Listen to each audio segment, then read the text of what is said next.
Hello दोस्तों, welcome to history holic. इसके पहले के वीडियो में हमने पढ़ा newspapers and journals of modern India.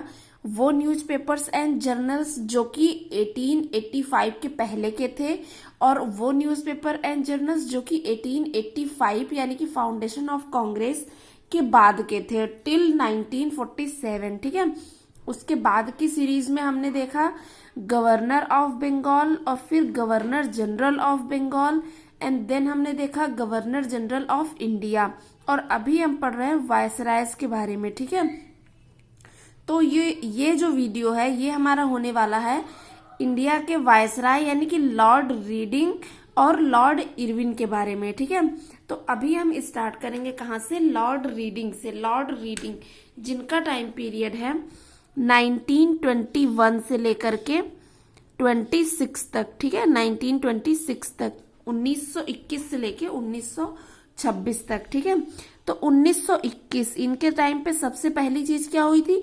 Moplah revolt हुआ था इन केरला में। ठीक है, मोपला रिवोल्ट हुआ था कहाँ पे? केरला में। ये एक जो है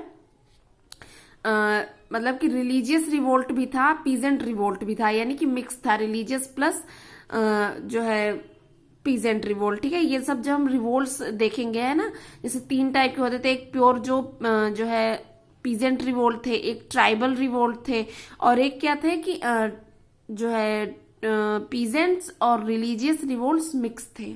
ठीक है, और इन्हीं के टाइम पे क्या होता है? Visit of Prince of Wales होता है। प्रिंस ऑफ वेल्स का विजिट भी होता है कहाँ पे? इंडिया में। ठीक है, और सबसे इंपॉर्टेंट चौरी चौरा इंसिडेंट होता है। ठीक है, चौरी चौरा इंसिडेंट 5 फरवरी 1922 को होता है।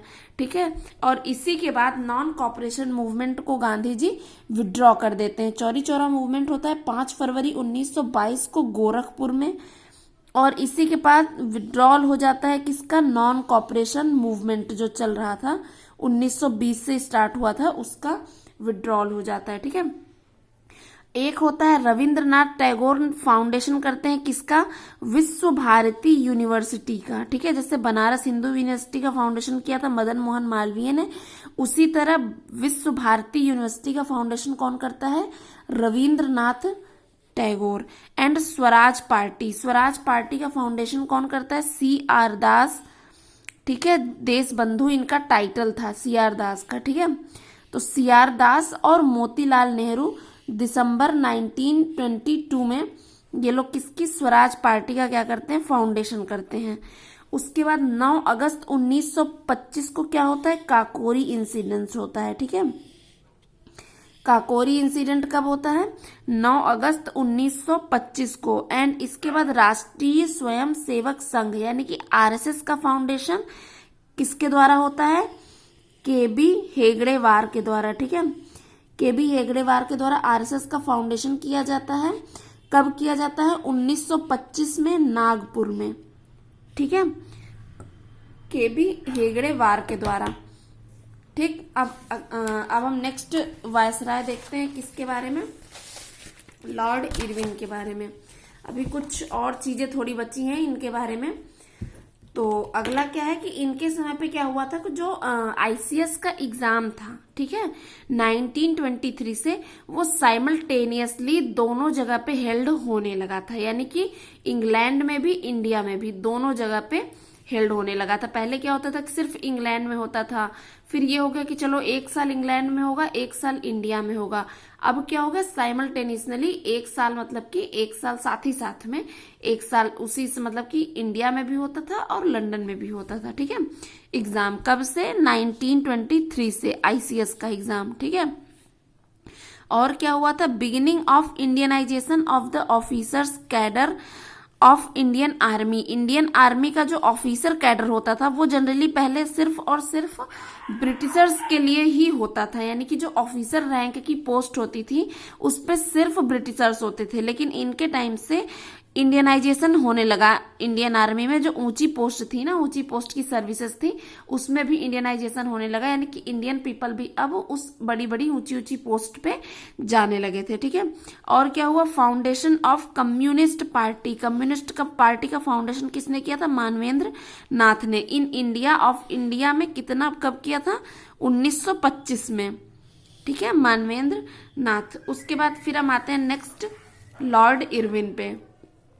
ठीक है, लॉर्ड इरविन जिनका टाइम पीरियड है 1926 से लेके 1931। ठीक है, इनको क्रिश्चियन वायसराय भी बोला जाता है। ठीक है, अब हम आगे इनकी पॉलिसीज, इनके टाइम पे हुए चीजों में देखते हैं कि इनको क्रिश्चियन वायसराय क्यों कहा जाता था। ठीक है, तो 1927 में एक एक्ट ले आई, ये कौन सा, इंडियन नेवी एक्ट। ठीक है, पहली बार नेवी का कोई एक्ट आया था। एंड अपॉइंटमेंट ऑफ क्या, साइमन कमीशन, नवंबर 1927 को साइमन कमीशन का अपॉइंटमेंट हुआ था। साइमन कमीशन इंडिया क्यों आया था, साइमन कमीशन जो कि 1919 वाली रिपोर्ट आई थी गवर्नमेंट ऑफ इंडिया एक्ट, उसी का रिव्यू करने के लिए कि उसमें क्या क्या फॉल्ट थे और क्या क्या सुधारना है उन चीजों के लिए, फिर उसी के हिसाब से ये नेक्स्ट एक्ट लेके आए। ठीक है, इसीलिए आया था कौन, साइमन कमीशन। और इस साइमन कमीशन में कोई भी इंडियन मेंबर नहीं था, जिसकी वजह से इसका काफी ज्यादा बायकॉट, इसका काफी विरोध हो रहा था, काफी सारे नारे लगे साइमन गो बैक के। ठीक है, ये आया था नवंबर 1927 में। ठीक है, पास हुआ था। और ये आया इंडिया कब आया था, अपॉइंटमेंट हुआ था इसका, और came to India, Simon Commission India कब आया था, 3 फरवरी 1928 को। ठीक है, 3 फरवरी 1928 को साइमन कमीशन इंडिया आया। Appointment of Harcourt Butler Indian States Commission in November 1927 में। ठीक है, H B Harcourt Butler Indian States Commission का क्या हुआ था, अपॉइंटमेंट हुआ था नवंबर 1927 में। उसके बाद फिर जो कांग्रेस का लखनऊ सेशन था, ठीक है, उसमें क्या हुआ, मोतीलाल नेहरू ने क्या पेश किया, नेहरू रिपोर्ट पेश किया। ठीक है, साइमन कमीशन का यही था कि अगर ठीक है आप लोग भाई, अगर खुद से आप लोग, इरविन ने को था कि हमें मतलब कि आपका कॉन्स्टिट्यूशन बनाने के लिए, तो ये हुआ हम अपना कॉन्स्टिट्यूशन खुद बना सकते हैं। ठीक है, तो इरविन ने ये बात रखी कि ठीक है अगर आप अपना कॉन्स्टिट्यूशन खुद बना लेते हैं बिना किसी विरोध के, उसमें किसी भी पार्टी, किसी भी लोग, किसी भी सेक्टर के जो लोग हैं उनको किसी भी कोई भी दिक्कत नहीं होनी चाहिए किसी भी तरीके से उस कॉन्स्टिट्यूशन से, तो हम डेफिनेटली आपका वो कॉन्स्टिट्यूशन एक्सेप्ट करेंगे। ठीक है, तो इसी को आगे बढ़ाते हुए सबसे पहले क्या किया, मोतीलाल नेहरू ने नेहरू रिपोर्ट रखी। ठीक है, लखनऊ कांग्रेस सेशन, लखनऊ का जो कांग्रेस सेशन था अगस्त 1928 में नेहरू रिपोर्ट रखी। ठीक है, इसके अगेंस्ट में जिन्ना ने 14 डिमांड्स कर लिए। ठीक है, इसको हिंदी में 14 सूत्री फॉर्मूले भी कहे जाते हैं जिन्ना के। 14 डिमांड जिन्ना की थी कि हमें भी ये चाहिए, यानी कि उनको था कि अगर हिंदू भाई अपना रख रहे हैं, नेहरू रिपोर्ट तैयार कर रहे हैं, तो मेरी भी ये 14 मांगे हैं और हमें भी ये चाहिए। ठीक है, फिर 1928 में एक रॉयल कमीशन जो कि अपॉइंटमेंट हुआ रॉयल कमीशन का, जिसका कि जो कि रिलेटेड थी किससे, एग्रीकल्चर से रिलेटेड थी। ठीक है, उसके बाद दीपावली डिक्लेरेशन आया। ठीक है, दीपावली डिक्लेरेशन कब आया, 31 नवंबर को आया था। आई थिंक आप लोग ये थोड़ा मंथ कंफर्म कर लीजिएगा, मुझे नवंबर ही लग रहा है। 31 अक्टूबर, शायद 31 अक्टूबर 1929 को। ठीक है, डोमिनियन स्टेटस, उसमें ये कहा गया कि इरविन के द्वारा कि जो इंडिया को है वो डोमिनियन स्टेटस दे दिया जाएगा।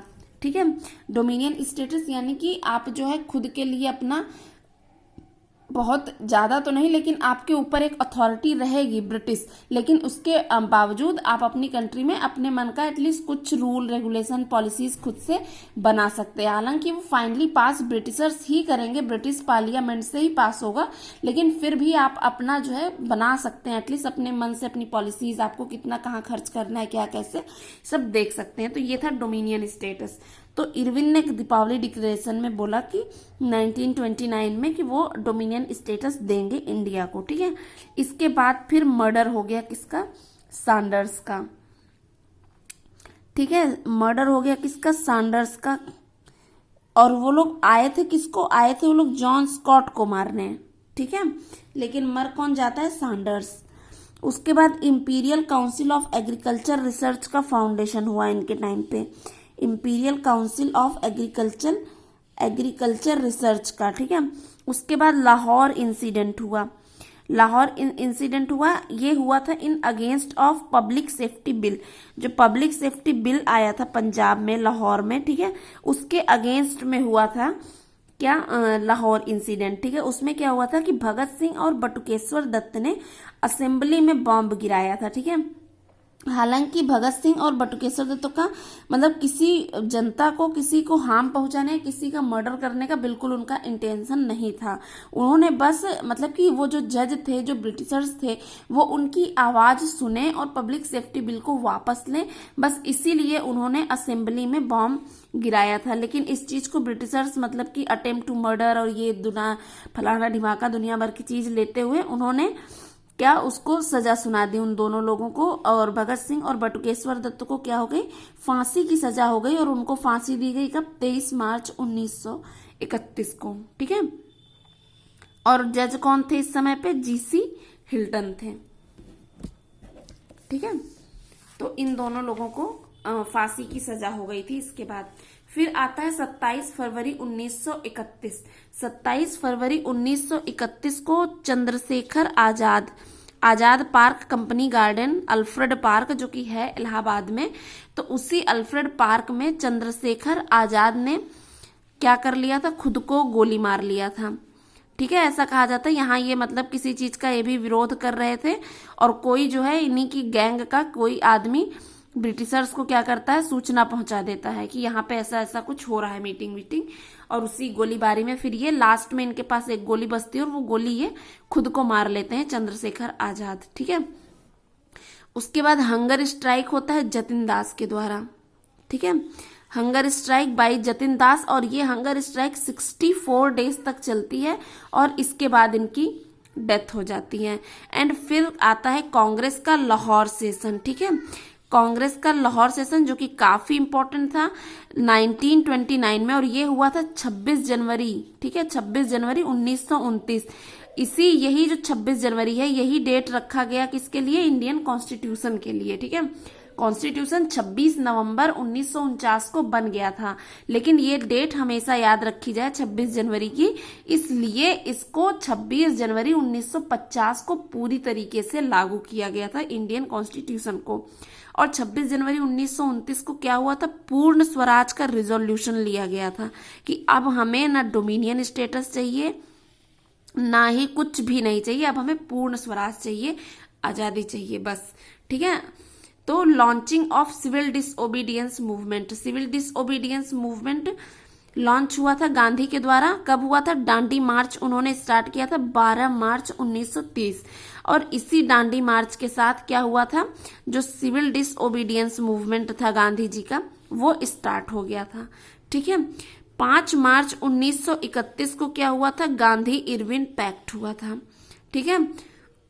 इरविन कहते हैं कि भाई आपकी जो डिमांड्स हैं आप बताइए, रखिए, हम उन्हें पूरी करेंगे और आप इस जो है मूवमेंट को खत्म कर दीजिए, ठीक है। तो गांधी जी बोलते हैं चलिए ठीक है।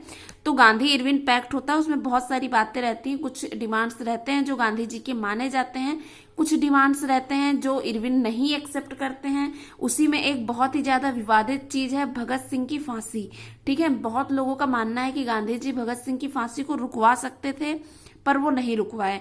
बहुत लोगों का मानना है कि वो ऐसा मतलब नहीं ही कर सकते थे। तो खैर ये काफी ज्यादा विवादित पॉइंट है और इसको हम ऐसे ही रहने देते हैं क्योंकि इस पे सबके अपने अपने व्यू हैं, ठीक है। उस समय गांधी जी को जो भी ठीक लगा उन्होंने उसके हिसाब से किया। तो गांधी इरविन पैक्ट आया 5 मार्च 1931 को, ठीक है। और इसी पैक्ट के साथ क्या हुआ था? Withdrawal of civil disobedience movement, ठीक है। सिविल डिसोबीडियंस मूवमेंट को विड्रॉ कर दिया गया। And first round table conference जो थी वो कांग्रेस के द्वारा बाइकआउट की गई थी, लेकिन जो सेकंड राउंड टेबल जो है कॉन्फ्रेंस थी उसमें कांग्रेस ने पार्टिसिपेट किया था, क्योंकि गांधी इरविन पैक्ट में एक वो भी था कि आपको सेकंड राउंड टेबल कॉन्फ्रेंस में पार्टिसिपेट करना पड़ेगा। तो गांधी जी बोलते हैं ठीक है, लेकिन थर्ड वाली जो थी उसका फिर से बाइकआउट किया गया था। ठीक है, तो आज के वीडियो में इतना ही। नेक्स्ट हम देखेंगे Lord Willingdon and Lord Lithgow के बारे में। ठीक है, और उसके बाद फिर एक दो वायसराय और है, उसके बाद फिर हो गया इंडिपेंडेंस 1947। ठीक है, तो आज की वीडियो में इतना ही, बाकी हम नेक्स्ट वीडियो में देखते हैं। तब तक के लिए थैंक यू। एंड अगर वीडियो अच्छा लगा हो तो please like share and subscribe. Thank you.